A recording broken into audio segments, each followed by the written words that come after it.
ॐ सहना भवतु सहनौ भुनक्तु सह वीर्यङ्करवावहै तेजस्विनावधीतमस्तु मा विद्विषावहै। ॐ शान्ति शान्ति शान्ति।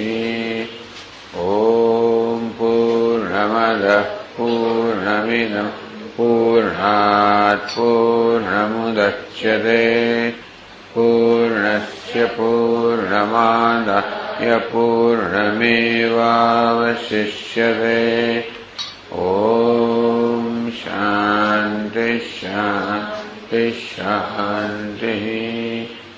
ॐ नमो ब्रह्मादिभ्यो ब्रह्मविद्या सम्प्रदायकर्तृभ्यो वंशर्षिभ्यो महद्भ्यो नमो गुरुभ्यः। सर्वोपप्लवरहितः प्रज्ञानघनः प्रत्यगर्थो ब्रह्मैवाहमस्मि ब्रह्मैवाहमस्मि। ॐ नारायणं पद्मभवं वसिष्ठं शक्तिं च तत्पुत्रपराशरं च व्यासं शुकं गौडपदं महान्तं गोविन्दयोगीन्द्रमथास्य शिष्यं श्रीशङ्कराचार्यमथास्य पद्मपादं च हस्तामलकं च शिष्यं तन्तोटकं वार्तिककारमन्यान् अस्मद्गुरून् सन्ततमानतोऽस्मि।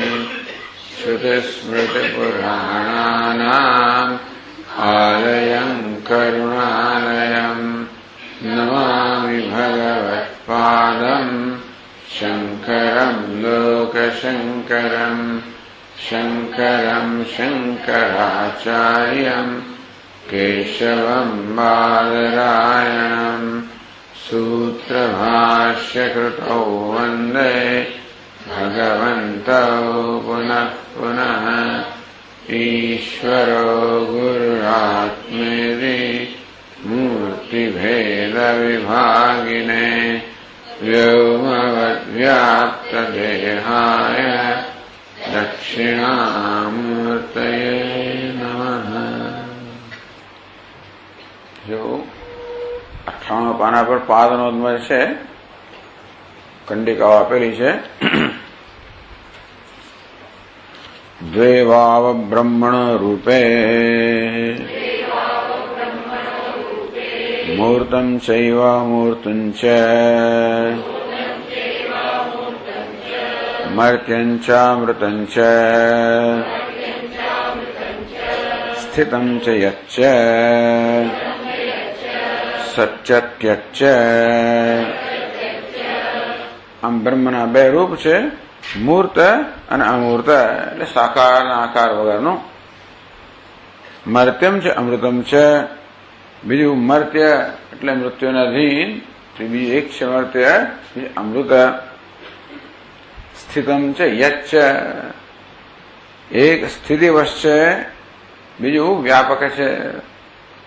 સચ્ચત્યચ્ચ, એક સ્થૂળ છે, બીજું સૂક્ષ્મ છે. આ પ્રકારે બ્રહ્મના બે રૂપ છે. બ્રહ્મના બે રૂપ એટલે પંચમહાભૂતના રૂપમાં પ્રગટ થયેલું આ જગત, એ જ બ્રહ્મના બે રૂપ કહેવામાં આવ્યા. સ્થૂળ અને સૂક્ષ્મ, કાર્ય અને કારણ વગેરે, અથવા તો પૃથ્વી જળ અને અગ્નિ, એને સત કહેવામાં આવ્યું, મૂર્ત કહેવામાં આવ્યું, મર્ત્ય કહેવામાં આવ્યું. અને બીજા બે વાયુ અને આકાશ અને અમૃત અને અમૃત. વળી યચ્છ ત્યચ્છ યત ત્યત આ પ્રકારે કહેવામાં આવ્યું. તો બ્રહ્મના બે રૂપ છે કેમ કહેવામાં? કારણ કે આ બે રૂપ બ્રહ્મની ઉપાધિ છે, એ દ્વારા બ્રહ્મનું જ્ઞાન કરવા માટેના એ પગથિયા બને છે, સાધન બને છે. માટે એમને પણ બ્રહ્મ કહેવામાં આવે. બ્રહ્મના રૂપ કહેવામાં આવે ગૌણ અર્થમાં, આમ તો બધું બ્રહ્મ જ છે, એટલે જે રૂપ છે બ્રહ્મનું જ છે, પણ ખરું સાથે સાથે આ રૂપ જે છે બ્રહ્મની ઉપાધિ છે, બ્રહ્મના જ્ઞાનના સાધન બને છે નિષેધ દ્વારા, અને માટે એમને ગૌણ અર્થમાં બ્રહ્મના જ રૂપ કહેવામાં આવ્યા. તદેતન મૂર્તમ યદન્યદ્વાયોશ્ચ અંતરિક્ષાચ્ચ એતન્મર્ત્યમ એતસ્થિતમ એતત્સત તસ્યૈતસ્ય મૂર્તસ્ય એતસ્ય મર્ત્યસ્ય એતસ્ય સ્થિતસ્ય એતસ્ય સતઃ એષ રસઃ ય એષ તપતિ સતો શેષ રસઃ. તો એતદ મૂર્તમ, જે મૂર્ત કહેવામાં ભાઈ શું છે? યત અન્યદ વાયોશ્ચ અંતરિક્ષાચ્ચ, વાયુ અને અંતરિક્ષ સિવાયના જે ત્રણ મહાભૂત છે, અગ્નિ જળ પૃથ્વી, એ મૂર્ત છે. એતદ મર્ત્યમ, એ મર્ત્ય પણ છે, મૃત્યુનો અધીન પણ છે, કારણ કે સતત પરિવર્તનશીલ છે. એ મૂર્ત છે કારણ કે ચક્ષુને દ્રષ્ટિગોચર છે, માટે મૂર્ત છે. મર્ત્ય છે કારણ કે પરિવર્તનશીલ હોવાના કારણે અને આકારવાળા હોવાના કારણે એ વિનાશી છે. એત સ્થિતમ, આ ત્રણ તો ગતિમાન નથી, સ્થૂળ હોવાના કારણે એ એક જ દેશની અંદર મર્યાદિત છે. એ તત્સત, એ સ્થૂળ છે, કાર્ય છે. આ પ્રકારે આપણને આજે મૂર્ત કહેવામાં આવ્યું એની ઓળખાણ. મૂર્ત, મર્ત્ય, યત, મર્ત્ય, સ્થિતમ, સત, આમ જે કહેવામાં આવ્યું એની ઓળખાણ આપી કે આ ત્રણ મહાભૂત છે. હવે કહે છે એતસ્ય મૂર્તસ્ય એતસ્ય મર્ત્યસ્ય એતસ્ય સ્થિતસ્ય એતસ્ય સતઃ. આ મૂર્ત, મર્ત્ય, સ્થિત, સત જે છે એનો રસ, એનો સાર એ એષ તપતે, જ્યાં સૂર્ય તપી રહ્યો છે, તપાવી રહ્યો છે. આ સૂર્યમંડળ એ સૂર્ય અંદર પણ બે અંશ છે, મૂર્ત અને અમૂર્ત. તો સૂર્યમંડળ જે દ્રષ્ટિગોચર છે એ કેવું છે? મૂર્ત છે. એમાં રહેલું જે સૂક્ષ્મ શરીર છે એ અમૂર્ત છે. કહેવામાં આવ્યું કે ભાઈ આ ત્રણ મહાભૂત જે છે એનો રસ સાર કયો? તો કે સૂર્યમંડળ જે છે, જેને મૂર્ત કહેવાય, મર્ત્ય કહેવાય, સ્થિત કહેવાય, સત કહેવાય. સતો હિ એષ રસ, આ સતનો જ આ રસ છે. પછી આવે છે અથ અમૂર્તમ વાયુશ્ચ અંતરિક્ષમ ચ એતદમૃતમ એતદ્યત એતત્યત તસ્યૈતસ્ય અમૂર્તસ્ય એતસ્ય અમૃતસ્ય એતસ્ય યતઃ એતસ્ય ત્યસ્ય એષ રસઃ ય એષઃ એતસ્મિन् મંડલે પુરુષઃ ત્યસ્ય હિ એષ રસઃ ઇત્યધિદૈવતમ. અથવા અમૂર્તમ, તો મૂર્તની વાત કરી. હવે અમૂર્ત વાયુશ્ચ અંતરિક્ષમ ચ એતદ, તો વાયુ અને અંતરિક્ષ આ બે જે મહાભૂત છે એ અમૂર્ત છે. એતદ અમૃતમ, એ અમર પણ છે, કારણ કે એમના આકાર નથી, એના માટે એ જાણે કે વિનાશશીલ નથી. આ બે, આ ત્રણ બીજા મહાભૂતના દ્રષ્ટિએ.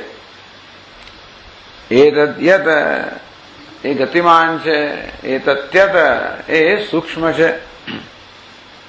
એતસ્ય મૂર્તસ્ય અમૂર્તસ્ય અમૃતસ્ય યતઃ ત્યસ્ય એષ રસઃ. આ બે સૂક્ષ્મ મહાભૂત છે, વાયુ અને અંતરિક્ષ નો રસ કયો છે? એશ એતસ્મિન મંડલે પુરુષ. આ સૂર્યમાં જે સૂક્ષ્મ અંશ છે એનું જે સમષ્ટિ સૂક્ષ્મ શરીર છે, સૂર્ય છે એ સમષ્ટિને છે એનું પ્રતીક છે. સૂર્યમંડળ જે દ્રષ્ટિગોચર છે એ મૂર્તનું, આમાં જે સૂક્ષ્મ શરીર છે જે દ્રષ્ટિગોચર નથી અમૂર્તનું તો કે પ્રતીક છે. ઇતિ અધિદૈવતમ અધ્યાત્મમ અધિદૈવતમ. આ પ્રકારે વ્યષ્ટિ અને સમષ્ટિ વચ્ચેનો સંબંધ દર્શાવવામાં આવ્યો.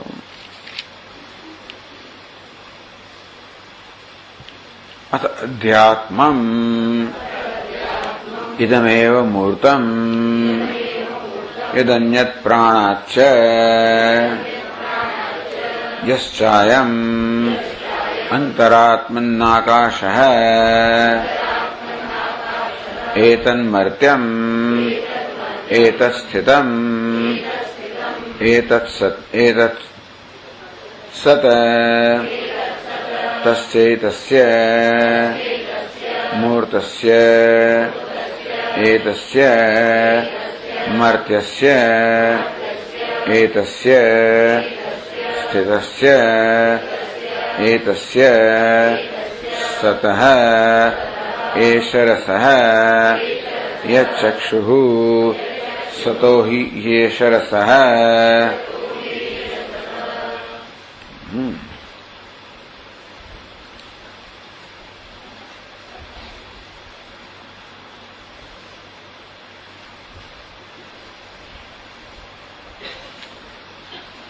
અધ્યાત્મમ વ્યક્તિગત સ્તરે અમૂર્ત કહ્યું છે.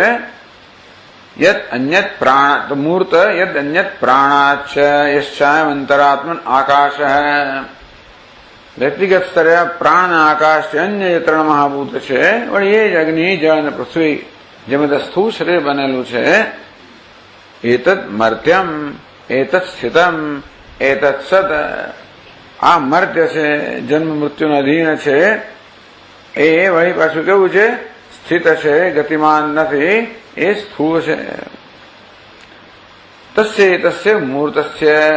આ સ્થૂળ શરીર વ્યક્તિગત સ્તરે જે મૂર્ત છે, જે મર્ત્ય છે, જે સ્થિત છે, જે યદ છે, એનો રસ કયો છે? યદ ચક્ષુઃ.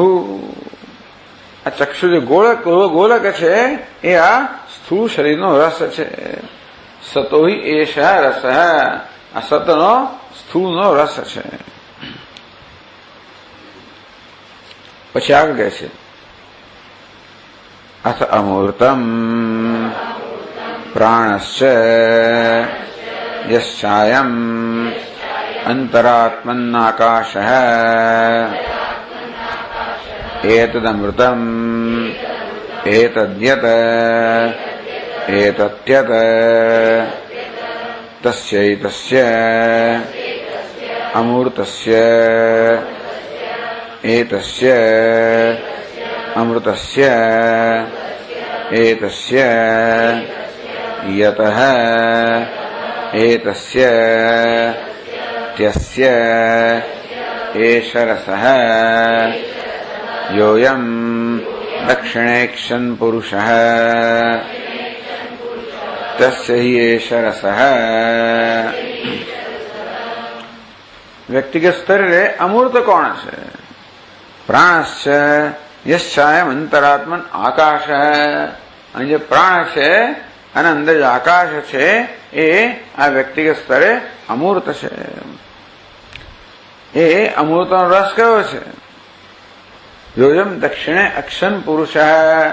આ જમણી આંખમાં જે સૂક્ષ્મ શરીર ઉપલક્ષિત પુરુષ છે એ આ સૂક્ષ્મ શરીરનો રસ છે. તો વ્યક્તિગત સ્થૂળ શરીર અને સૂક્ષ્મ શરીર એનો રસ છે આ ચક્ષુનું ગોલક અને ચક્ષુમાં જે સૂક્ષ્મ શરીર જે છે તે. સમષ્ટિ સ્તરે આ ત્રણ મહાભૂત અગ્નિ પૃથ્વી જળ અને પૃથ્વી એ સ્થૂળ શરીર છે. સમષ્ટિ સ્થૂળ શરીર એનો રસ છે આ આદિત્ય મંડળ. અને સમષ્ટિ જે સૂક્ષ્મ છે વાયુ અને અંતરિક્ષ એનો રસ છે આજે આદિત્યમાં સૂક્ષ્મ પુરુષ છે તે.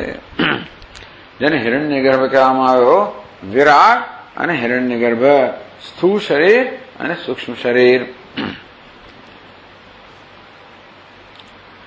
તસ્ય હૈતસ્ય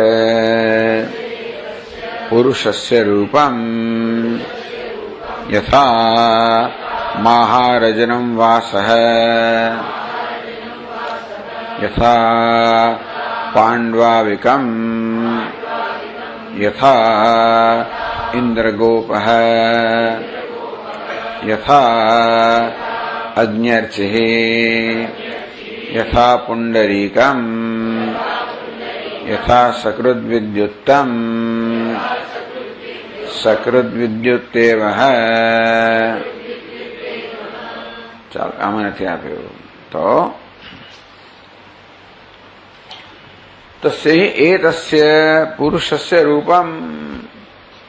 આ પુરુષ કહો, સૂક્ષ્મ શરીર કહો, કારણ કે આનું રૂપ તો દેખાય છે સ્થૂળ શરીરનું.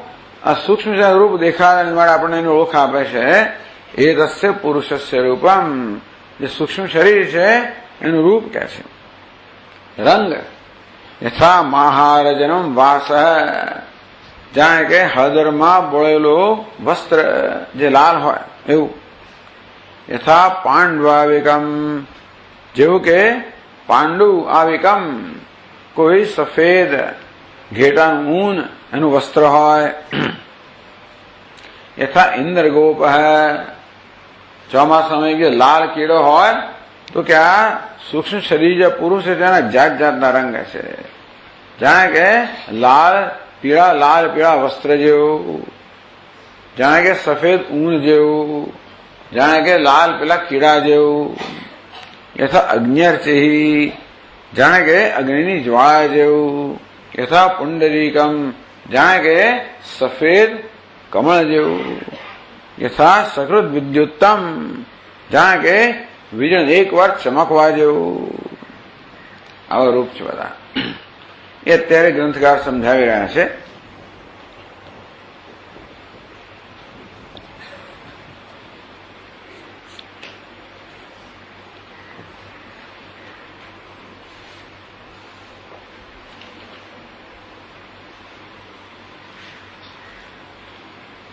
પાંચસો 524માં શ્લોકમાં કહ્યું પૃથિવ્યાપસ તથા તેજ સદિત્યેતદ્વાવૃતમ વાયુસ્તથાંતરિક્ષમ ચ યત્યદિતેત્યહોચ્યતે. પૃથ્વી આપ તથા તેજ, પૃથ્વી જળ અને અગ્નિ સદિત્યેતદ્વાવૃતમ, એને સત કહેવામાં આવ્યું. વાયુસ તથા અંતરિક્ષમ ચ, વાયુ અંતરિક્ષ છે. ત્યત ઇતિ એતદિહ ઉચ્યતે. અહીં આ સંદર્ભમાં આ બીજા બે મહાભૂત છે ત્યત કહેવામાં આવ્યું. આમ સત અને ત્યત બંને સત્ય બન્યું. પ્રાણાવય સત્યમ, આ પ્રાણ ઉપલક્ષિત પંચમહાભૂત સહિતનું સમગ્ર જગત છે એને સત્ય કહેવામાં આવ્યું. સત અને ત્યત, સ્થૂળ અને સૂક્ષ્મ, આ બે બંને સત્ય. બે ત લખવામાં આવતા નથી એટલે આ બે વિકલ્પ છે. એક ત આપણે એને જુદો જવા દઈએ એનો લોપ થાય તો સત્ય જ લખાય. મંડલમ સવિતુશ્ચક્ષુ પુરુષસ્યાપી દક્ષિણમ, અને સૂર્યમંડળમાં જે સવિતા જે છે, સવિતુ મંડલમ, સૂર્યનું જે મંડળ છે. પુરુષસ્યાપી દક્ષિણમ ચક્ષુ, અને આ જે જમણી આંખ છે એકમેવ સમુદ્દિષ્ટમ મૂર્તમ ભૂતત્રયાત્મકમ, એક જ છે. વ્યક્તિગત સ્તરે જે ચક્ષુ છે દેખાય છે તે, અને સૂર્યમંડળ એ વાસ્તવમાં ભૂતત્રયાત્મકમ, આ ત્રણ મહાભૂતના બનેલા છે. ચક્ષુ અને સૂર્યમંડળ પણ, અર્થાત સ્થૂળ મહાભૂતના. મંડલે સવિતુર્યોયમ યશ્ચાયમ દક્ષિણેક્ષિણી અમૂર્ત એક એવાયમ પુમાનાત્મે ચુદારુત. અને આ સવિતુ સૂર્યના મંડળમાં અને વળી પાસે જમણી આંખમાં અમૂર્ત અને જે અમૂર્ત રહેલો છે અને સમષ્ટિ સ્તરે અમૂર્ત રહેલો છે. એક એવાયમ પુમાન, એ પણ વાસ્તવમાં એક જ છે. આમ વ્યક્તિ અને સમષ્ટિ સ્તરેની એકતા બતાવી. એને પુરુષ કહેવામાં, પુમાન એને પુરુષ કહેવામાં આવ્યો. પુરુષ અર્થાત આત્મા ને પરંતુ સૂક્ષ્મ શરીર. ઘણી વાર સૂક્ષ્મ શરીરના આત્મા કહેવામાં આવે છે, ગૌણ અર્થમાં એ દ્રષ્ટિએ સૂક્ષ્મ શરીરને પુરુષ કહેવામાં આવ્યો છે. વાસ્તવમાં એ સૂક્ષ્મ શરીર જ છે. સમષ્ટિ, વ્યષ્ટિ અને સમષ્ટિ. હવે કહેવામાં આવ્યું કે ભાઈ આપણે તો સાંભળ્યું છે કે આ દેહ તો પંચમહાભૂતનો બનેલો છે. આપ તો કહો છો કે સ્થૂળ દેહ છે એ આ 3 મહાભૂતનો બન્યો છે. અગ્નિ, જળ અને પૃથ્વી. સૂક્ષ્મ દેહ 2 મહાભૂતનો બન્યો, વાયુનો આકાશ. પણ આપણે તો અમારે તો એવું સાંભળ્યું છે કે બંને સ્થૂળ અને સૂક્ષ્મ શરીર બંને પંચમહાભૂતના બનેલા છે. એટલે ગ્રંથકારનું સમાધાન કરે છે, વાયવાકાશો સૂક્ષ્મવતૌ વિદ્યેતે ભૂજલાગ્નિશૌ. વાત સાચી છે. આમ દેખી રીતે 3 મહાભૂત છે, અગ્નિ, જળ, પૃથ્વી, પરંતુ એમાં વાયુના આકાશ પણ રહેલા છે પંચીકરણને કારણે. પંચીકરણને કારણે વાયુના આકાશ અંશમાં રહેલા છે. તેના સ્થૂળ દેહમિદમ શ્રુતમ. તેથી આ સ્થૂળ દેહ તારતે પંચમહાભૂતનો બનેલો છે. ખવાયોર વિદ્યંતે સૂક્ષ્માસ્તે ભૂજલાગ્ને. અંતે રીતે અંતરિક્ષ, આકાશ અને વાયુમાં પણ આ 3 મહાભૂત સૂક્ષ્મ અંશમાં રહેલા છે. એ રીતે પંચમહાભૂતમાંથી સ્થૂળ સૂક્ષ્મ બન્યા એ પણ બરોબર છે. 100મા પાના પર હવે આ બધા રૂપ કહે છે. આ પુરુષના કહો કે સૂક્ષ્મ દેહના આ રૂપ કહો, રંગ કહો, એ કહે છે. યથા મહારાજનમ વાસ.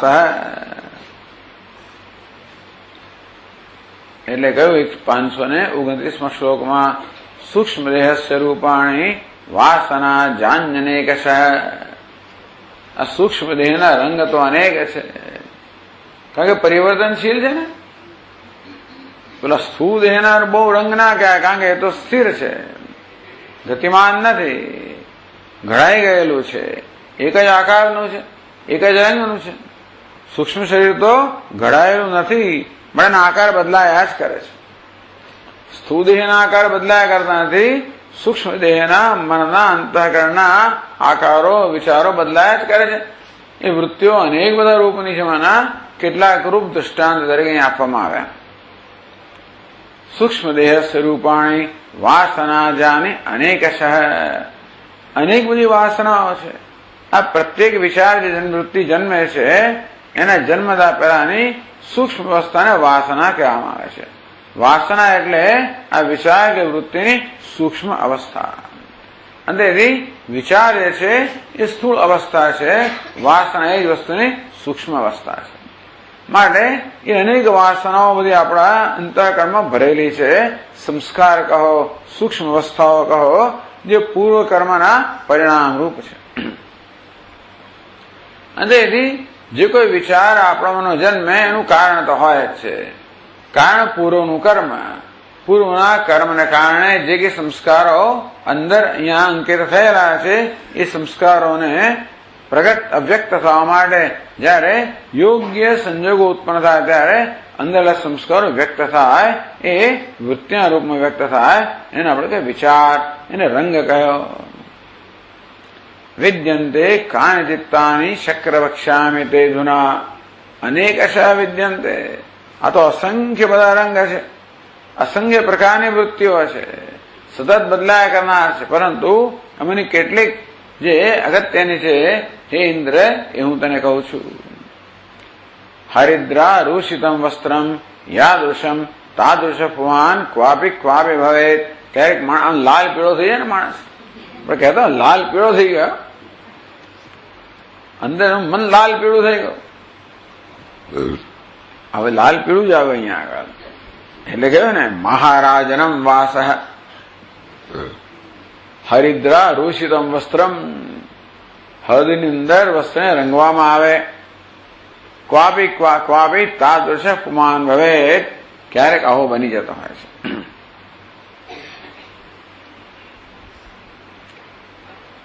પુરુષો રજસા ભવતી. ઘણીવાર રજોગુણ આવે ત્યારે માણસ આવો બની જાય. આમ કામનો આવે ગયા ત્યારે આ પ્રકારનું રૂપ એનું બની જાય.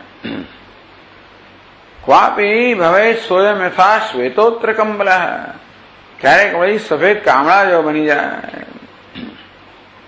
કુત્રચિત શ્વેત કંબલ સમાકાર પુરુષો ભવતી યથા પર્વત કંબલ ઈશત પાંડુ.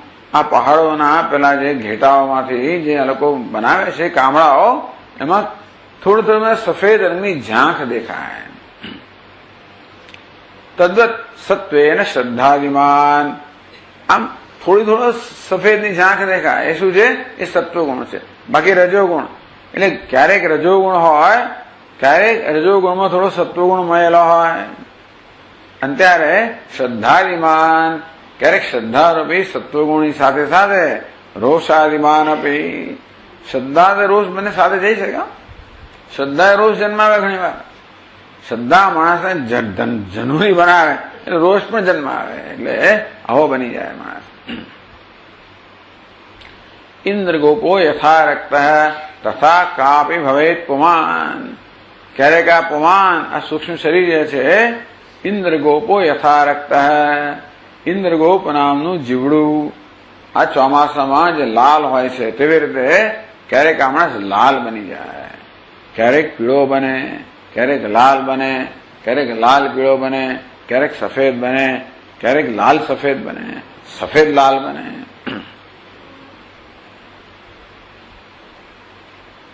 અત્યંત યથા એકાંતે સ્થિતોપી રજસ અતિશયન વિષય સ્મરણ પર. લાલ છોડ ક્યારે બની જાય? એકલો બેઠો હોય પરંતુ આ વિષયના સ્મરણને કારણે એનું મન અત્યંત રજોગુણ બની જાય. પેલા ભોગ અને વાસનાને કારણે એ રજોગુણે બની જાય. રજોગુણ સમુદ્ભવ કામ, ત્યારે રંગ કેવો બની ગયો? ઇન્દ્રગોપ જેવો. અગ્નેરર્ચિ યથા દીપ્તા પુમાનીશ તથા ક્વચિત યથા અગ્ન્યર્ચિ, ક્યારેક સૂર્યની જ્વાળા સમાન બની જાય. યથા સત્વગુણેન વિદ્યા, જ્વાળા કેવી છે? જ્વાળા બે ગુણ છે, બાળે ખરી અને પ્રકાશે પણ, એટલે પ્રકાશ ઉજાળે પણ ખરી. ઉજાળવું સત્વગુણ છે, બાળવું રજોગુણ છે. એટલે યથા સત્વગુણેન વિદ્યાવાન અપી, એટલે માણસ અગ્નિ જ્વાળા જેવો છે. આ બ્રાહ્મણોથી જરા દૂર રહેવું હંમેશા, કારણ કે જ્યાં હોય છે ને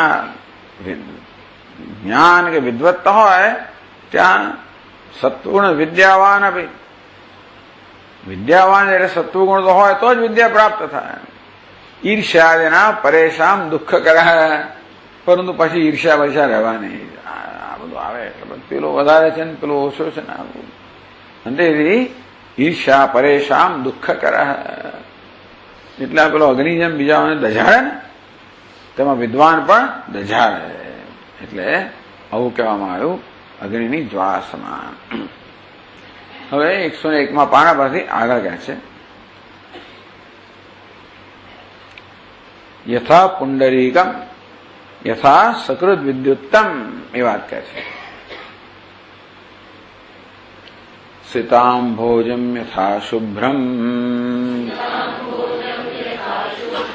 મૃદુલમ ચ તથા પુમાન ક્વચિત ક્વચિત ચ પુરુષઃ વિદ્યુદ્દીપ્તિ સમો ભવેત. સિતાંભોજમ, સીત એટલે સફેદ શ્વેત, અંભોજ એ કમળ, અંબસ એટલે જળ, અંબમાંથી જન્મેલું કમળ, સિતાંભોજમ શ્વેત કમળ. યથા શુભ્રમ મૃદુલમ છે, કેવું શુભ્ર હોય, સફેદ હોય, પ્રકાશમાન હોય, કોમળ હોય. યથા શ્વેત કમલમ સ્વભાવત શુદ્ધત્વ કોમલત્વાદિમત ભવતી. સફેદ કમળ સ્વભાવ કેવું હોય? શુદ્ધ હોય, કોમળ હોય. તથાવિધ ક્વચિત પુરુષ, ક્યારેક પુરુષ એવો પણ હોય જન્મના એવ સમાધિમાન ભવતી. કેટલાક લોકો હોય છે જન્મથી ક્ષમવાળા, શાંત હોય છે. એટલે બાળક અવસ્થામાં શાંત હોય છે. ઘણા લોકો જન્મથી શાંત. એ લોકો આમ ગુસ્સે થઈ જાય નહીં, કે પછી ઉશ્કેરાય ના જાય જલ્દી. આમ તો મોટે ભાગે બાળક ઉશ્કેરાઈ જાય, મોટા થયા પછી જાણે કે આ સમ વગેરે ગુણ દેખાય, પણ ક્યારેક ક્યારેક બાળ અવસ્થામાં પણ ઉશ્કેરાય એના જેવું હોય છે. જન્મના એવા સમાધિમાન, જન્મથી સમ દમ વગેરે સદગુણ ધરાવનારા કોઈ કોઈ હોય, જબલ્ય હોય. એમને સરખાવ્યા સીતાંબોજમ યથા પુંડરીકમ સફેદ કમળ સમાન. ક્વચિત પચિત ચ પુરુષો વિદ્યુત દીપ્ત સમો ભવે. ક્યારેક ક્યારેક આ પુરુષ તથા સૂક્ષ્મ શરીર છે એ અગ્નિના એ વીજળા ચમકારા સમાન. એ કેવો કહે છે? ક્વચિત ઉત્કૃષ્ટ સત્વવશાત. આ સત્વગુણનો પણ ઉત્કર્ષ જયારે થઈ જાય, સત્વગુણ ખૂબ વધી જાય ત્યારે વિદ્યુત દીપ્તિવત સર્વભાષક જ્ઞાનવત. તો અગ્નિના ચમકારા સમાન અને વીજળીના ચમકારા સમાન, વીજળીનો ચમકારો એક ચમકારો જેમ બધાને એકદમ જ અજવાળી દે ને, એક ચમકારો આવે ને રાત્રિની અંદર બધું એકદમ પ્રકાશમાન થઈ જાય, તેવી રીતે સર્વભાષકા જ્ઞાન પણ એવું છે કે બધાને પ્રકાશિત કરે. જ્ઞાન માત્ર પ્રકાશિત કરે, પણ એટલું બધું જ્ઞાન હોય કે એક સાથે બધાને પ્રકાશિત કરે. યથા હિરણ્ય ગર્ભ. હિરણ્ય ગર્ભ એટલે સમષ્ટિ. આ બધી જ્ઞાન શક્તિ, ક્રિયા શક્તિ, ઈચ્છા શક્તિ, આ ત્રણનો આશ્રય તો સમષ્ટિ જ્ઞાન શક્તિ હિરણ્ય ગર્ભમાં હોય. એટલે હિરણ્ય ગર્ભ જ્ઞાન સ્વરૂપ છે અને એથી એક સાથે બધા વિષયોને પ્રકાશિત કરે. સમષ્ટિ સૂક્ષ્મ શરીર, એમાં જે સત્વ અંશ છે ને હિરણ્ય ગર્ભ કહેવામાં આવ્યો. રજસ અંશના આપણે તો સૂત્ર વળી કહીએ. તો આ જે છે એ સમષ્ટિ જ્ઞાન એ સર્વ વિષયોને એક સાથે પ્રકાશિત કરવા માટે એને વીજળીના ચમકારા સમાન કહેવામાં આવ્યું. એવું ક્યારેક હોય છે, કોઈ કોઈક વળી એવી ઉપાધિ ધરાવનારું પણ હોય. હિરણ્ય ગર્ભ પોતે જ એને વીજળીના ચમકારા સમાન કહેવામાં આવ્યો. સ સિદ્ધમ ચતુષ્ટયમ ઇતિ વચનાત. સિદ્ધમ ચતુષ્ટયમ, આ ચારે ચાર જે એક સાથે જ, તો જ્ઞાન કહો, ઐશ્વર્ય કહો, આ ચારે ચાર વસ્તુઓ સાથે જ મળતી હોય છે.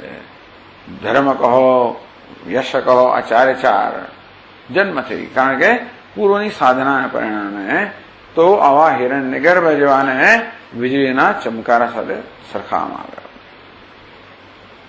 આ બધા ભિન્ન ભિન્ન પ્રકારના રંગો. ક્યારેક અંદર રંગ બહાર પણ દેખાતો હોય ચહેરા પર, એટલે લાલ પીળો ચહેરો લાલ પીળો થઈ જાય. અંદર એવો સખત ગુસ્સે થઈ ગયો તો બહાર લાલ પીળો. એ જોનારા જોઈ શકતા હોય છે. અંદરની જે બધી વૃત્તિઓ હોય એ પણ આપણી આંખોમાં અને ચહેરા પર ને હાવભાવમાં દેખાતી હોય છે. એટલે પારખનારા પારખી જાય ખરા કે અંદર શું ચાલતું હશે. હવે હિરણ્ય ગર્ભની વાત આવી ને એટલે ગ્રંથકાર પોતાના પણ બે સેન્ટ ઉમેરે અંદર, એટલું કહેવાય પોતાનું પણ થોડું થોડું અંદર. કારણ કે આ ગ્રંથની એક વિશેષતા છે કે બોધ આપતા જાય. ઉપનિષદને આવી બધી નિરાત નથી હોતી, એટલે એનું તો તત્વમસી મહાવાક્યનો ઉપદેશ કરવામાં જ મુખ્યત્વે એનું તાત્પર્ય હોય, એટલે એમાં તત્પરતા હોય. આ તો પુરાણ છે ને, એટલે એમને ઘણી નિરાત હોય. એટલે આપણે સીધા એક છેડે બીજા પહોંચી જ જઈએ, પણ ઘણા લોકો નિરાત હોય છે. અહીંયા જોતા જાય, આ કેવું દેખાય છે, શું છે, આ શોપિંગ કેવું છે, આ ગાર્ડન કેવું, જોતા જોતા જાય ને. તેમાં ગ્રંથકાર પણ આપણને એવી સરસ યાત્રા કરાવે છે. મુખ્ય રસ્તા પર લઈ જાય, જોડે જોડે બીજું બધું બતાવતા જાય. તેવી રીતે આ જયારે હિરણ્ય ગર્ભની વાત આવે ત્યારે એના વિશે પણ કંઈક કહેતા જાય છે. હિરણ્ય ગર્ભવત સર્વજ્ઞતા વિકાર આપણને બહુ આકર્ષક છે. ઓહો, સમગ્ર જ્ઞાન હિરણ્ય ગર્ભ આપણા આકર્ષણ જન્મે, આપણે એવું કરવાની ઈચ્છા જન્મે. એટલે હિરણ્ય ગર્ભવત સર્વજ્ઞતા સકામોપાસન ફલત્વેન અનિત્યતાદિ દોષશાલિત્વાત મોક્ષભી ન કામનીય ત્યાં. હિરણ્ય ગર્ભની જેમ સર્વજ્ઞતા, ત્રિકાળ જ્ઞાન થઈ જાય, એનું મહાન આકર્ષણ હોય. એ પણ સકામ ઉપાસન ફલત્વેના. આ જીવ મોટો હિરણ્ય ગર્ભ બન્યો, બ્રહ્માજી બન્યો, એ પણ પૂર્વની ઉપાસનાના પરિણામે, એવું કહેવામાં આવે છે. આ બ્રહ્માજી માટે બધા દેવતાઓ જેનો પોતાનો અધિકારનો એક સમય હોય છે એટલા સમય સુધી એ લોકોને અધિકાર મળે. એમણે કેવી રીતે પ્રાપ્ત કર્યો? પૂર્વના કર્મ અને ઉપાસનાના સમુચ્ચયને કારણે, મુખ્યત્વે ઉપાસનાને કારણે. ઉપાસનાને કારણે આવું કેમ બન્યા કે યમરાજા નચિકેતાને કહે કે ભાઈ હું આ કેમ બન્યો? આ સ્વર્ગનો રાજા બન્યો કેવી રીતે? તારા જેટલો હતો ત્યારે મેં આ ઉપાસના કરેલી, પણ સકામ ઉપાસના કરેલી, અને તેથી મેં આ પ્રકારનું પદ પ્રાપ્ત કર્યું, થોડો સંસાર પ્રાપ્ત કર્યો. જોકે એ તો મુક્ત છે અને તેથી આધિકારિક પુરુષ છે, છતાં પણ કઈક કામના હોય તો આપણને કોઈ ઉપાધિ પ્રાપ્ત થાય. હિરણ્ય ગર્ભની ઉપાધિ પણ એ પ્રકારની કામનાથી પ્રાપ્ત થાય. તો કોઈ માણસ ઉપાસના કરતો હોય એવા પ્રકારની ઈચ્છા મનમાં ધરાવે કે મારે હિરણ્ય ગર્ભ બનવું છે, બધા પ્રકારની સાહેબી ઐશ્વર્ય જોઈએ છે, બધું ઐશ્વર્ય, બધું જ જ્ઞાન, બધી ઈચ્છા, બધી શક્તિ, ક્રિયા શક્તિ, ઈચ્છા શક્તિ, જ્ઞાન શક્તિ, સમષ્ટિ બધું મારે જોઈએ છે. એવી જાતનો છે ને, અને કોને એ પ્રકારનું આકર્ષણ ના હોય? કોને ના હોય? સકામ ઉપાસના ફલત્વેન, પણ એ પણ કામના જ છે. ભલે ને કોઈ નાની કામના હોય, આ એક મોટી કામના છે, પણ કામના તો ખરી છે. એ પેલો નાનો ઐશ્વર્ય વાળો હોય, આ સમસ્ત ઐશ્વર્ય, પણ છતાંય એ જીવ તો ખરો છે. જો કામનાથી થયો હોય તો હિરણ્ય ગર્ભ મુક્ત હોય, જો કામના વગર ના હોય તો. અનિત્યતા દોષશાલિત્વાત, હિરણ્ય ગર્ભ જીવ છે એવું આપણે કહી ના શકીએ, આધિકારિક પુરુષ પણ હોય. ટૂંકમાં ભગવાન આવા લોકો, આવા જે મુક્ત પુરુષો હોય એમને પણ અમુક અધિકારમાં સ્થાપિત કરે, અમુક કર્તવ્ય ફરજો આપે કે દુનિયાને ચલાવો, ભાઈ તમે મને મદદ કરો જરા. ભગવાને દુનિયા ચલાવી હોય તો એને જોઈએ ને, દેવતાઓમાં જોઈએ. તેથી જે લોકો એવા અત્યંત તેજસ્વી હોય, ખૂબ શક્તિશાળી હોય, તેથી કર્મ ઉપાસના કારણે અનેક શક્તિઓ, અનેક તેજસ્વીતા પ્રાપ્ત કર્યો, તો જ તમે કામ કરી શકો ને. કંઈ પણ તમારે કામ કરવું હોય તો તમારામાં શક્તિ જોઈએ, નેતૃત્વ શક્તિ જોઈએ, બીજી બધી શક્તિઓ જોઈએ, બુદ્ધિ જોઈએ, આવડત જોઈએ, ઘણું બધું જોઈએ, તો કામ થાય. બાકી સાધુ બનવા વાંધો નથી અને એની જરૂર નથી, પણ સાધુ બનો, આરામથી ખાઓ પીઓ અને ભગવાનનું નામ દો, વાંધો નથી. બેસો, ભગવાનનું ચિંતન કરો, સરસ.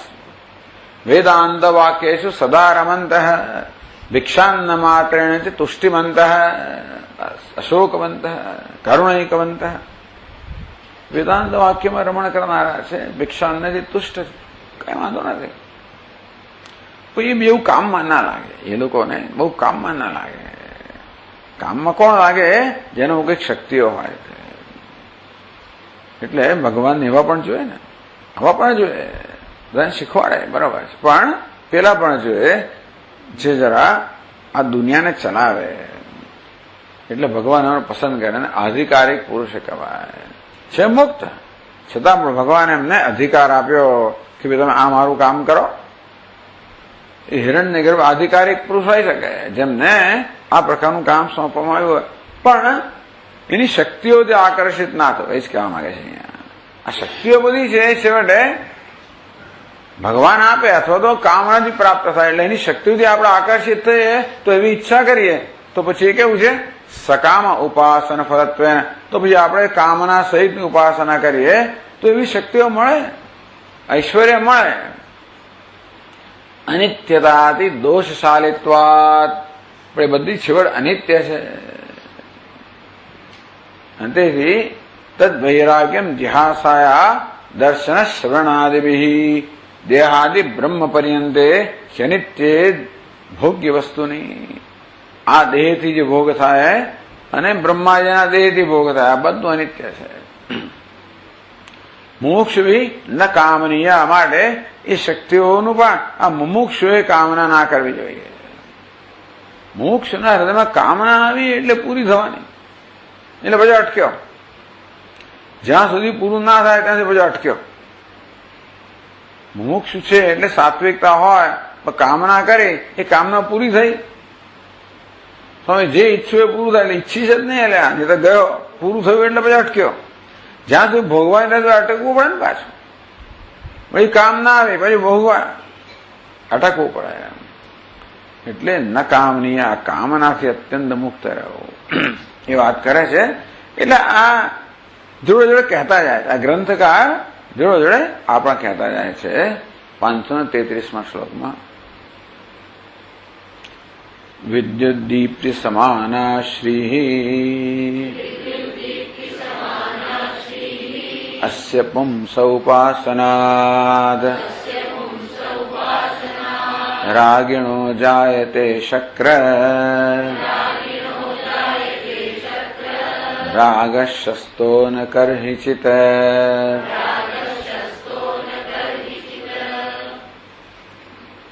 વિદ્યુદ્દીપ્તિ સમાના શ્રી અસ્ય પુંસ ઉપાસના રાગિણ અસ્ય રાગિણ પુંસ ઉપાસના જાયતે હે શક્ર.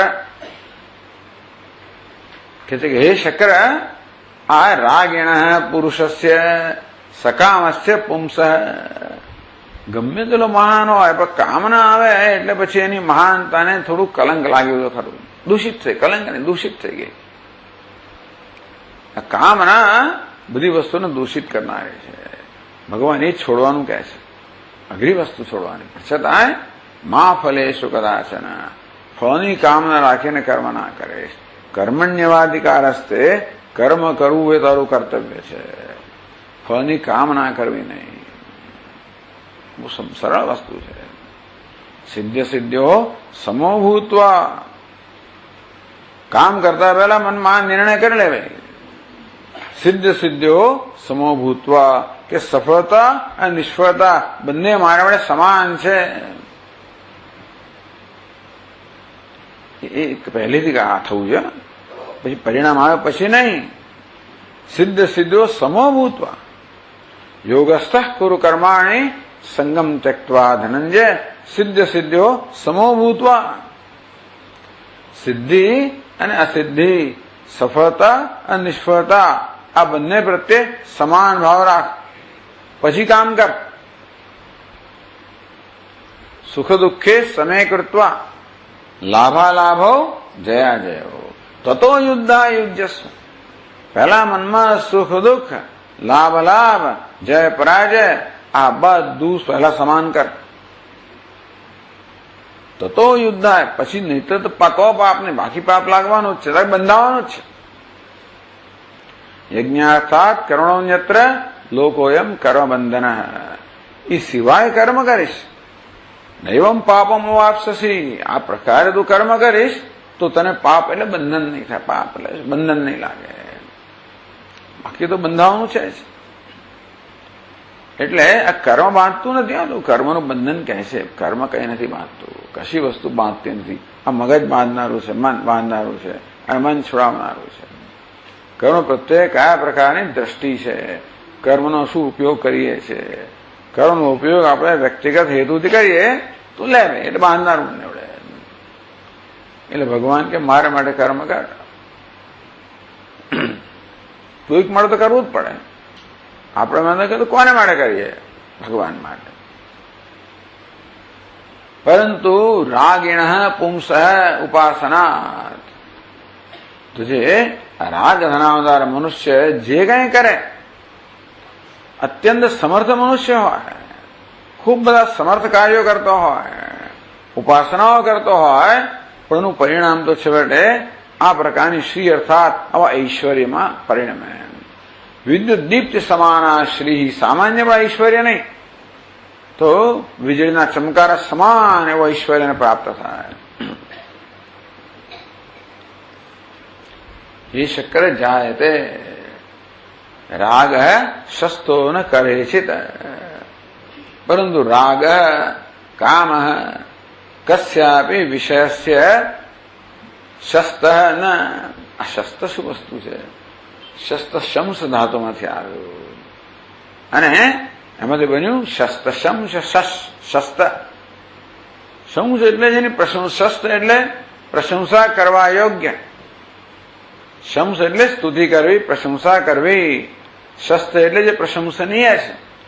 ન શસ્ત્ર, જે પ્રશંસનીય નથી. તો એટલે કહ્યું કે ભાઈ એના એટલે કહેવામાં આવ્યું કે ન યુક્ત, ટૂંકમાં હે શક્ર, રાગ છે, કામના છે, કરહિચિત, રાગ કરહિચિત ન શસ્ત્ર, રાગ કરહિચિત ન યુક્ત.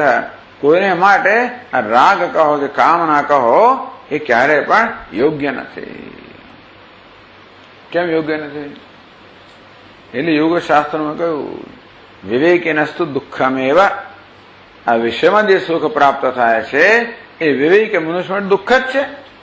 એટલે સુખ તો મળ્યું, લાડુ ખાવાથી સુખ તો મળે છે, આ જોવાથી બધા વિષયોથી સુખ તો મળે છે, દુઃખ કેમ કહો છો? એટલે કહે છે સ્વરૂપ આનંદ પ્રતિબંધકત્વાદ ભાવ, કારણ કે એ આપણા મનને બહિર્મુખ રાખે છે.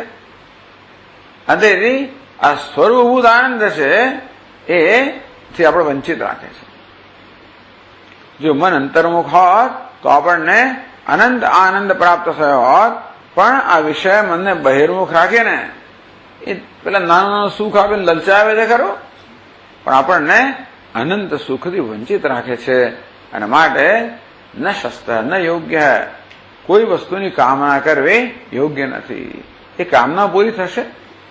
કામના કરવાને એટલે કામના પૂરી કરવા માટે તમે યોગ્ય કર્મ કરશો ને ઉપાસના કરશો તો કામના પૂરી થશે? એ ના નથી. અને ઈચ્છિત વસ્તુ મળશે પણ ખરી, એ તમને સુખ આપશે ખરી. ભાઈ ખરેખર કોણ છે? એ મિત્ર નથી, શત્રુ છે. આટલું આપે ને આટલું લઈ લે છે, જરાક આપે અનંતને છીનવી લે, એવું છે. એથી ભાવ આ તો જાણે કે બૌદ્ધ આપ્યો, પ્રાસંગિક. શું છે? પ્રાસંગિક વસ્તુ, મુખ્ય વસ્તુ નથી. આ પ્રાસંગિક વસ્તુ. એટલે ટીકા કરે છે એવમ જ્ઞાન કરો વાસના અભિવ્યક્ત ગુણવશાત નાના વિધાની અમૂર્તસ્ય પુરુષસ્ય. એટલે પછીના શ્લોકમાં કહે છે એવમાદીની રૂપાણી શક્ર સંતિ સહસ્રશઃ તાની વક્તુમ ન શક્તોહમ શ્રુતિશ્ચાપી મહાત્મનઃ.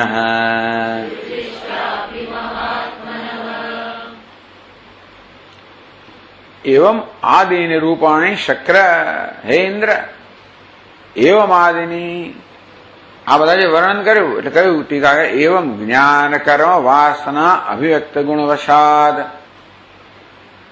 આટલા બધા રૂપ કેમ છે? આટલા બધા વિચારો કેમ છે? આટલા બધા પ્રકારના વિચારો, અનેક વિચારો હોય તો એ જુદી વાત છે, અનેક પ્રકારના વિચારો કેમ છે? જ્ઞાન કર્મ વાસના અભિવ્યક્ત ગુણવશાદ. તો જ્ઞાન એટલે કે ઉપાસના અને કર્મ, એની વાસનામાંથી જ અભિવ્યક્ત થાય છે. એને કારણે અનેક પ્રકારની વાસનાઓ છે, જે અનેક પ્રકારના કર્મ કરેલા, અનેક પ્રકારની ભાવનાઓ સેવેલી, અનેક ઉપાસનાઓ કરેલી, ભાવનાઓ સેવેલી, એને કારણે અનેક પ્રકારના સંસ્કાર, એને અનેક પ્રકારની વાસનાઓ કહો કે સંસ્કાર કહો, જે આ અનેક પ્રકારના વિચારોના કે વૃત્તિઓના રૂપમાં પરિણમતી હોય છે. સહસ્રશ, હજારો, એટલે અસંખ્ય, હજાર નહીં, હજારો, અસંખ્ય નાના વિધાની અમૂર્ત પુરુષસ્ય રૂપાણી. આ કંઈ કહેવાની જરૂર નથી, પણ શ્રુતિમાં કહ્યું માટે અહીંયા કહ્યું. આ બધા નિષેધ માટે જ કે આ બધો વિસ્તાર છે ને માટે છે, નિષેધ કરવા માટે. ઠીક, હવે અહીંયા શ્રુતિમાં કહેવામાં આવ્યું પણ થોડું પ્રાસંગિક જ કહેવાય. આના આવા રૂપ છે બધા ઓળખાણ માટે. સ્થૂળ દેહ તો ઓળખાયો છે, સૂક્ષ્મ દેહ કોને કહેવાય એ ન ઓળખતા હો તો કે જો ભાઈ આ મનમાં આ બધું આવે છે ને, આ બધું પેલો સૂક્ષ્મ દેહ જ છે, આ બધો પેલો પુરુષ છે. એટલા માટે ઓળખાણ આપવા માટે આ બધા રંગનું વર્ણન કરવામાં આવ્યું. એવમ જ્ઞાન કર વાસના અભિવ્યક્ત ગુણવશાદ. તો આ વાસનાઓ અનેક પ્રકારની છે, અભિવ્યક્ત થાય એટલે અનેક પ્રકારના વિચારો કે વૃત્તિ કે રંગના રૂપમાં પરિણામ અભિવ્યક્ત થાય. નાના વિધાની અમૂર્ત પુરુષસ્ય રૂપાણી. અમૂર્ત પુરુષ છે, સૂક્ષ્મ શરીર છે, એના આવા અસંખ્ય બધા રૂપ છે, રંગ છે. એમાંનું જે રૂપ આ જન્મમાં જે રૂપ સૌથી પ્રબળ હોય ને એ પ્રકારનો માર્ગ જીવ બને. ટૂંકમાં જીવની ગતિ કોણ નક્કી કરે? આ રૂપમાં એક વારંવાર આવ્યા કરતો હોય, વારંવાર જે પ્રબળતાથી જે રૂપ આવતું હોય ને એ નક્કી કરે. કારણ કે અહીં તો પેલું બધા જાણે કે કોઈને કોઈ નિયંત્રણ, બધાએ પોતાનું મહત્વ સ્થાપિત કરવા માટે પોતે વહેલો જાય એ માટે પ્રયત્ન. અમદાવાદના રસ્તા પર બધા પેલા આમથી આમ ઘૂસ્યો ને આમથી આમ બળિયાના જે ઘૂસ્યો એ ખરો. મનમાં યુદ્ધ ચાલે, જાત જાતની વૃત્તિઓ પ્રબળ ગઈ. જે વૃત્તિ વારંવાર આવતી હોય એ સુધી પ્રબળ બની જાય. બાકી બધા હટાવે ને એ જ નક્કી કરે કે દેહ કોણ કયો મળે છે, કયા રૂપ નથી. એટલે રૂપ કયો? રંગ ને રૂપ. અત્યારે રંગ છે, પણ દરેકનું રૂપ પણ છે, આકાર પણ છે. એટલે જે રંગ પ્રધાનતાથી વારંવાર આવતો હોય, આપણા જીવનની અંદર જે રંગની પ્રધાનતા હોય, લાલ રંગની પ્રધાનતા, લાલ પીળાની પ્રધાનતા, સફેદની પ્રધાનતા, સફેદ પીળાની પ્રધાનતા, આમાં કાળાની વાત તો કરીએ નથી, તમસની પ્રધાનતા, એ પ્રકારનો રંગ થાય બીજા જન્મની અંદર. એટલે આ તો કઈ પણ પ્રાસંગિક વસ્તુ જ છે અત્યારે, કે એ મહત્વની વસ્તુ નહીં, છતાં પણ નાના વિધાની અમૂર્ત પુરુષસ્ય રૂપાણી. આ પ્રકારે અમૂર્ત પુરુષ છે, રૂપ નિરાકાર પુરુષ છે, આકાર રહિત પુરુષ કહો, એના આ બધા અસંખ્ય રૂપ છે. તાની વક્તુમ ન શક્તોહમ કે છે દદ્ધિંગ આથર્વણ ઋષિ ઇન્દ્રને કે બધાનું વર્ણન કરવું, કે બધાની યાદી બનાવી મારા મળે શક્ય નથી. એટલે કહે છે કે સર્વાણી મેં શ્રુતિશ્ચાપી, અરે શાસ્ત્ર પણ આ બધાનું વર્ણન ના કરી શકે. અસિદ્ધગીરી સમમ સ્યાત કજ્જલમ સિંધુ પાત્રે સુરતરોવર શાખા લેખિણી પત્ર મૂર્વે લિખતી ગૃહીત્વા શારદા સર્વકાલમ તદપી તવ ગુણાનામ ઈશ પારમ ન યાતે. ભગવાનના ગુણની વાત જો તો આના ગુણનો જ પાર ના આવે ને, વ્યક્તિના ગુણનો જ ક્યાં પાર છે. એટલે ગુરુજી કહે છે અહીંયા દદ્ધિંગ આથર્વણ ઋષિ કહે છે કે હું તો આ બધાની યાદી એ બધાનું વર્ણન નથી કરી શકતો. અરે શાસ્ત્ર પણ ના કરી શકે. સર્વાણી મયા શ્રુત્યા છે ન ગણિતું શક્યાની. આની ગણતરી કરવી મારે માટે તો શું, શ્રુતિ માટે પણ શક્ય નથી. એટલે આ મૂર્ત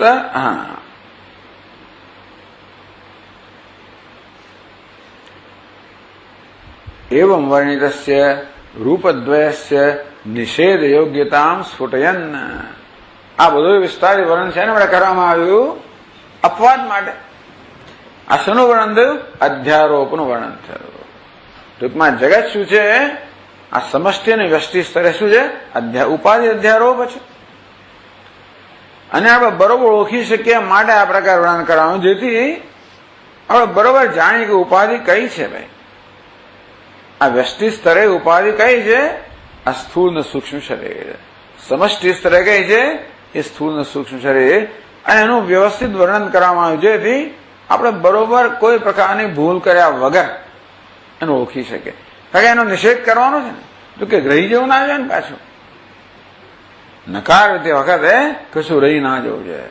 કચરો વાતે વખતે પાછું રહી ના જાય. એટલા માટે કચરો કોને કહેવાય એ પહેલા આપણે જાણવું પડે કે જે આ કચરો છે. જો આ સફેદ એ કચરો જ છે ને, પેલું કચરો છે ને, કાળો એ કચરો છે ને, બધા કચરો જ છે. માટે આ બધું સાફ થવું જોઈએ. પેલાને એમ કે કાળું કાળું આ દૂર કરું, આ કચરો જ છે. અને તેથી જેનો નિષેધ કરવાનો છે એનું શાસ્ત્રમાં આ રીતે વિસ્તારથી વર્ણન કરવામાં આવ્યું, જેથી આ જિજ્ઞાસુ છે એને બરોબર સ્પષ્ટ હોય. ટૂંકમાં એના મનમાં સ્પષ્ટતા હોય કે કઈ વસ્તુનો નિષેધ, હું શું નથી. નિષેધ એટલે શું? હું શું નથી. એવં વર્ણિતસ્ય રૂપદ્વયસ્ય નિષેધ યોગ્યતા સ્ફુટયન. આ પ્રકારે જે બે રૂપનું વર્ણન કરવામાં આવ્યું, મૂર્ત અને અમૂર્ત, સત અને ત્યત વગેરે, તો એ બંને નિષેધ યોગ્ય છે. નિષેધ યોગ્ય કોને કહેવાય? એ બધાનો નિષેધ ના થઈ શકે. નિષેધ યોગ્ય એનો જ નિષેધ થઈ શકે. બધી વસ્તુ બળે નહીં. જે જ્વલન યોગ્ય છે એને અગ્નિમાં નાખો તો બળે, પથ્થર નાખો તો ના બળે. તેમ વીજળી શાથી પસાર થાય, જેમાં કંડક્ટિવિટી હોય તે, બાકી બધેથી વીજળી પસાર, દરેકમાં યોગ્યતા જોઈએ. તે બધી વસ્તુ નિષેધ ના થઈ શકે. જે નિષેધ યોગ્ય છે એનો જ નિષેધ થઈ શકે. એટલે કેટલી વસ્તુ નિષેધ યોગ્ય છે, એની કેવી, એનો વિસ્તાર કેટલો છે, અને મર્યાદા કેટલી છે જાણવું જોઈએ. એટલે ત્યાં સુધી આપણે નિષેધ કરી. એ માટે નિષેધ યોગ્યતા સ્ફુટન. એક તો એ કે આ નિષેધને યોગ્ય છે, આનો નિષેધ કરી શકાય છે, આને છોડી શકાય છે. નિષેધ છોડવું, લેટ ગો, છોડી દે. આપણે પકડી રાખ્યું છે, અધ્યારોપ અર્થાત પકડી રાખવું. અપવાદ એટલે છોડવું. બિચારા એનો કઈ વાંક નથી, પણ એને કોણે પકડ્યું છે? આપણે પકડી રાખ્યું છે. કેમ? અજ્ઞાનને કારણે. અજ્ઞાન ખતરનાક છે. એટલે આપણને ખબર નથી કે આપણે શું કરીએ છીએ. અજ્ઞાન આપણે પાસે શું શું કરાવે છે એ ખબર નથી, એટલે સમજાવે છે. નિષેધ યોગ્યતા સ્ફુટન અજ્ઞાન પ્રયુક્તતામ આહ. આ બધું અજ્ઞાનથી પ્રયુક્ત છે. આ સ્થૂળ અને સૂક્ષ્મ જે વર્ણન કરવામાં આવ્યું એ બધું અજ્ઞાનમાંથી જન્મેલું છે, અથવા તો એને પકડી રાખેલું છે. બે વસ્તુ છે. એની ઉત્પત્તિ પણ અજ્ઞાનમાંથી છે, અને બીજું એને પકડી રાખ્યું એ પણ અજ્ઞાનમાંથી. હોવું તો ભલે ન હોય, માયા બધું વિસર્જન કરે. એને શું કહેવાય? ઈશ્વર સૃષ્ટિ. આ શું છે? ઈશ્વર સૃષ્ટિ. એ પણ બંધન કરનારી નથી. બે કઈ છે? જીવ સૃષ્ટિ. એ શું છે? પકડવી. ઈશ્વર સૃષ્ટિમાં અહમ મમ ભાવ કરવો, એને સત્ય કહેવી. એનું નામ શું થયું? જીવ સૃષ્ટિ. આ ભગવાન નથી રચી. આ કોણે રચી? જીવે રચી. શેનાથી? અજ્ઞાનથી. અજ્ઞાન છે જીવની પોતાની અંગત માલિકીની મિલકત છે. એમાંથી એને જે કરવો એ કરે. એમાંથી આપણે આ બધું રચીએ છીએ. શું છે? અહંકાર, મમકાર, હું અને મારું વગેરે. એટલે અજ્ઞાનની ઉપજ કેટલી છે એનો નિષેધ થાય. શેનાથી? જ્ઞાનથી. અવિવેકમાંથી જન્મેલી વસ્તુઓનો નિષેધ વિવેક અપવાદ નિષેધ થાય.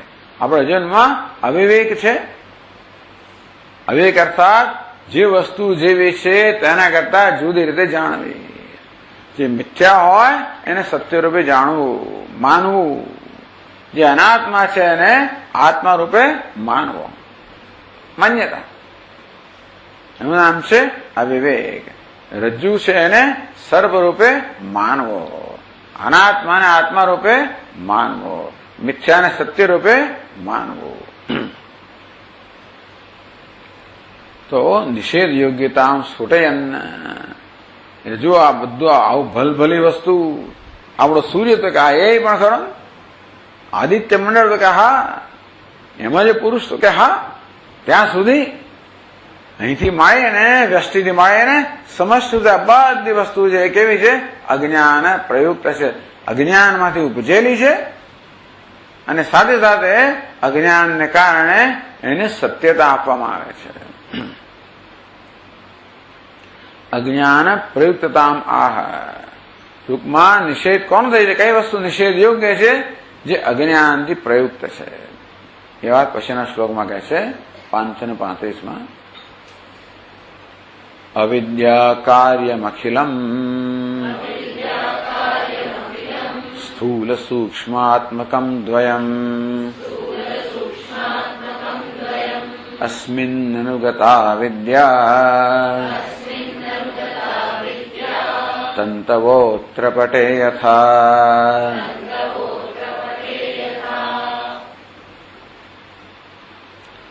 અવિદ્યા કાર્યમખિલમ.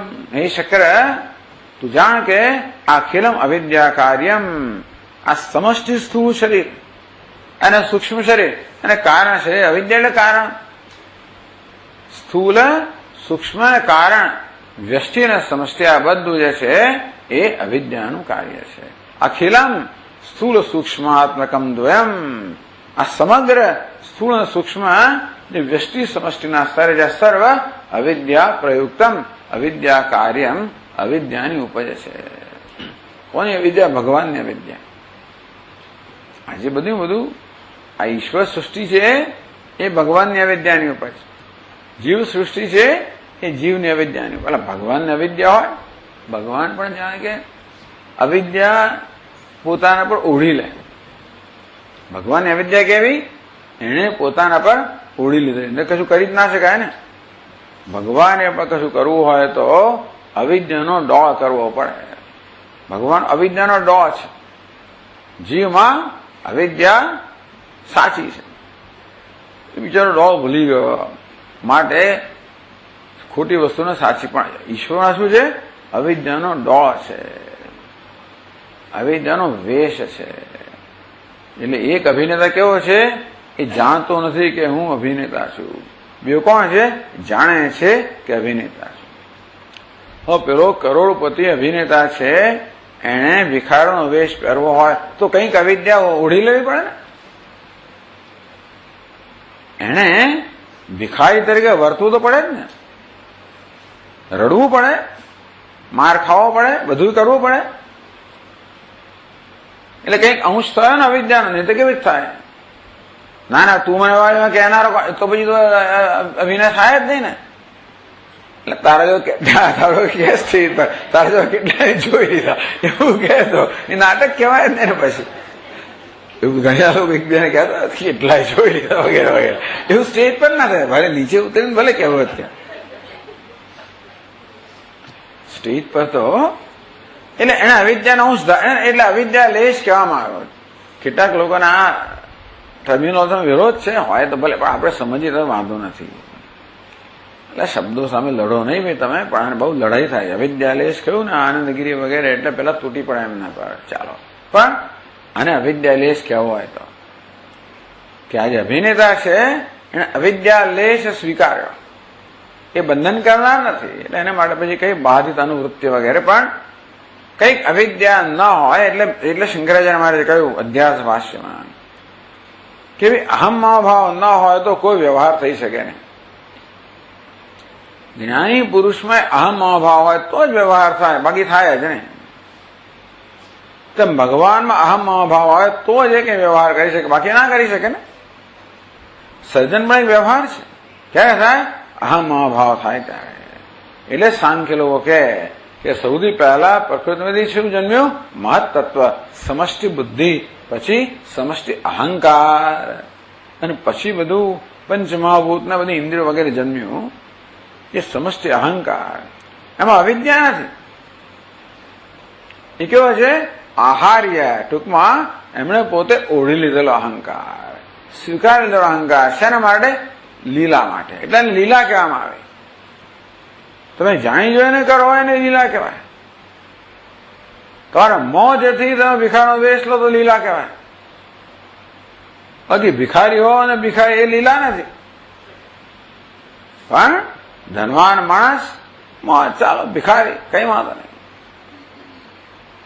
નાટકમાં મોજથી તમે વેશ લો તો ચા વાંધો નહીં. તો મોજથી કરે શું કહેવાય? લીલા કહેવાય. એટલે ભગવાન જે કરે છે એ મોજથી કરે. એટલે અભિનેતાને ખબર છે કે હું અભિનય કરી રહ્યો છું, એટલે અભિનય કરતી વખતે પણ જેને પોતાના સ્વરૂપની સભાનતા છે. એક બીજો કેવો છે? ભૂલી ગયો છે. સભાનતા નથી. ભૂલી ગયો કે નહીં તો ક્યાં સભાનતા નથી. ભૂલી ગયો એ પણ વાત બરોબર. ભૂલી ક્યારે જવાય? પેલા ખબર હતી ત્યારે, યાદ હતું ત્યારે. એટલે જીવ ભૂલી ગયો એમ કહેવાય છે કે ભાઈ એ જીવ કેવો છે? એ પોતાના સમય ભૂલી ગયો. ચાલો હવે, પણ ભૂલી ગયો એટલે ક્યારેક, એટલે રૂપમાં એવું નહીં, એને બિચારાને ખબર જ નથી. ક્યારથી ખબર નથી? અનાદિકાળથી ખબર નથી. કદાચ કોઈ ભૂલી ગયો તો આક્રમણ ના કર, તૂટી ના પડવું, શબ્દ પર તૂટી ના પડવો. એ શબ્દ પ્રયોગની પાછળ શું પ્રયોજન છે એ જોવું. એ પ્રયોજનમાં ગડબડ હોય તો બરાબર છે. શબ્દ સાચો હોય ને પછી એની પાછળ પ્રયોજન ખોટું એવું બને. અને શબ્દ કદાચ બહુ ચોક્કસ ના હોય પણ એની પાછળનું પ્રયોજન હોય તો પછી આપણે એને સમજવો પડે એવું છે. એટલે ભગવાન પણ કંઈક અવિદ્યાનો લેશ ધરાવે. સો કામ આયા ભગવાનને કામ ના જન્મી. બહુ શ્યામ પ્રજાએ હું બહુ બની તમને શું દાટ્યું છે? શું રહી ગયા છે? બહુ શ્યામ પ્રજાએ એને જન્મવું છે. શું કામ જરૂર છે? અજો વિસન્ન અવ્યયાત્મા અજન્મા છું જરા.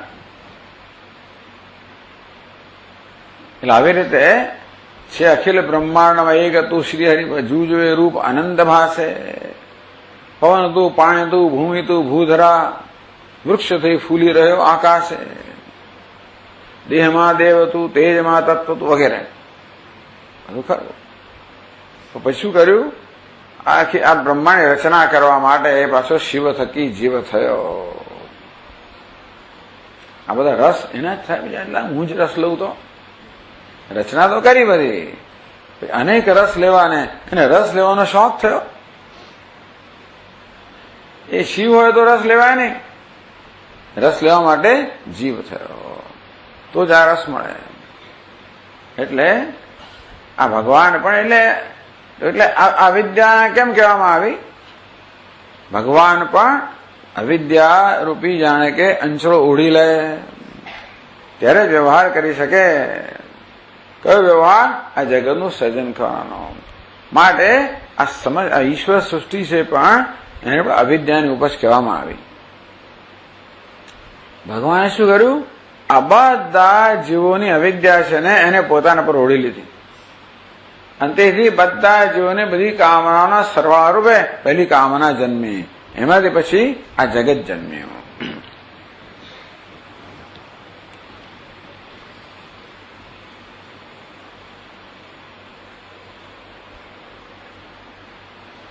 અવિદ્યા કાર્યમખિલમ સ્થૂલ સૂક્ષ્માત્મકમ દ્વયમ. મારા સમગ્ર વ્યષ્ટિ ને સમષ્ટિ સ્થૂળ ને સૂક્ષ્મ જે છે જગત કેવું છે? અવિદ્યા કાર્યમ અજ્ઞાનનું જ કાર્ય છે. તમે કહો ઈશ્વર સૃષ્ટિ કહો છો ને પાછું અવિદ્યા કાર્ય કહે છે. ભગવાન કે અજ્ઞાની હોય ના હોય. પરંતુ આ બધા જીવોના અજ્ઞાનને કારણે જે બધી ઈચ્છાઓ જન્મી એ બધી ઈચ્છાઓ જાણે કે ઈશ્વરે પોતે સ્વીકારેલી. સો કામ અને આ બધી ઈચ્છા પૂરી થાય માટે આ જગતની રચના કરે. સ્થૂલ સૂક્ષ્માત્મકમ દ્વયમ અસ્મિન અનુગતા અવિદ્યા. ભાઈ તમે આ જગતના અવિદ્યા કાર્ય કેમ કહો છો? આ જગત અવિદ્યા ઉત્પન્ન એવું કેવી રીતે કહો છો? એટલે કે છે અસ્મિન અવિદ્યા અનુગતા. જો ભાઈ આ ઘડો છે શેમાંથી બન્યો? માટીનું કાર્ય છે. માટી ઉપાદાન કારણ છે. ઘડો માટીનું કાર્ય છે. એવું શા બધી કહેવાય? કારણ કે ઉપાદાન કારણ કાર્યમાં અનુગત હોય, અનુસ્યુત હોય, ટૂંકમાં વ્યાપેલું હોય. આ ઘડામાં માટી વ્યાપેલી છે એટલે ખબર પડે કે ઘડાનું ઉપાદાન કારણ કયું છે. તેમ જગતની અંદર અવિદ્યા વ્યાપ જ્યાં જુઓ ત્યાં મળે. માયા તો મળે જ્યાં જુઓ ત્યાં. માયા કહો કે અવિદ્યા કહો, બધી જગ્યાએ માયા વ્યાપેલી જ છે. ક્યાંય પણ તમે, કારણ કે દરેક વસ્તુ પોતે છે ને એના કરતા જુદું દેખાડે છે. ભગવાનથી શરૂ કરો. ભગવાન એક છે, કેવો દેખાય છે? અનેક દેખાડે છે. બહુ શ્યામ. ભગવાન અનેક તો ના બની શકે. એ શું કરી શકે? અનેક છે એવો દેખાવ કરી શકે. મમૈવ અંશો જીવ લોકે. ભગવાનને કે અંશ ના થઈ શકે, કટકા થાય નહીં, પણ જાણે કે અંશ જેવો વર્તી શકે બસ. એટલે બધી જગ્યાએ આ માયા કોને કહેવાય? છે એના કરતા જુદું દેખાડના માયા. એક છે તે અનેક દેખાડે છે. પૂર્ણ છે ત્યાં અપૂર્ણ દેખાડે છે. જ્યાં આગળ નિરવયવ છે ત્યાં અનેક અંશ દેખાડે છે. આ બધું આનું નામ શું છે? માયા કહો. અને અવિદ્યા ક્યાં છે? આ માયા દેખાડે છે ને એને સાચું માનનારો. માયા તો બધું દેખાડે તો એટલે એને સાચું માનીને કોઈ મૂર્ખતાની નિશાની છે. વિમૂઢા નાનું પશ્યંતી, મૂળ થઈ ગયેલા માણસો આ જોઈ શકતા નથી કે આ બધો દેખાભાઈઓ માયા દેખાડી રહી છે, સાચું જ માને. જે લોકો પેલા જાદુના પ્રભાવ આવી ગયા હોય સાચું જ માને. તેમ બધા બિચારા માયાના પ્રભાવમાં આવેલા જીવ બધું સાચું જ માની લે છે. સર્વત્ર અવિદ્યા અનુગતા. ટૂંકમાં બીજી રીતે પણ કહી શકાય કે જ્યારે કશી વસ્તુનું અન્વેષણ કરીએ આપણે ત્યારે છેવટે એ ક્યાં શામાં પરિણામે? તમે આ ઘડાનું અન્વેષણ કરો અને શેનો બનેલો છે માટે એના વિભાગ કરો કરો કરો કરો તો છેવટે ક્યાં જાય? માટી માટકે. તેવે દુનિયાનું કોઈ વસ્તુ તમે લો, વિભાગ કરતા કરતા કરતા ક્યાં જઈને અટકે? અવિદ્યામાં જઈને અટકે. ભલે એને આ લોકો એનર્જી કહેતા હોય, એ જ એનર્જી ક્યાં જઈને અટકે? અવિદ્યા કહો, માયા કહો. આમ અવિદ્યા કે માયા અનુગત સર્વ વ્યાપેલી છે. એટલા આપણે કહીએ કે અવિદ્યા આ જગતનું ઉપાદાન કારણ છે. પણ આ જગત છે અવિદ્યાની ઉપજ છે. અવિદ્યાની ઉપજ કેમ ગઈ? જેથી એ વિદ્યાથી એનો બાદ થઈ શકે. બસ આટલું જ. અજ્ઞાન કોને કહેવાય? જ્ઞાનથી જેનો નાશ થાય એનું નામ અજ્ઞાન. બસ અજ્ઞાન કેમ કહું? એ જ્ઞાનથી નાશ યોગ્ય છે માટે. મિથ્યા કેમ કહ્યું? બાદ યોગ્ય છે માટે.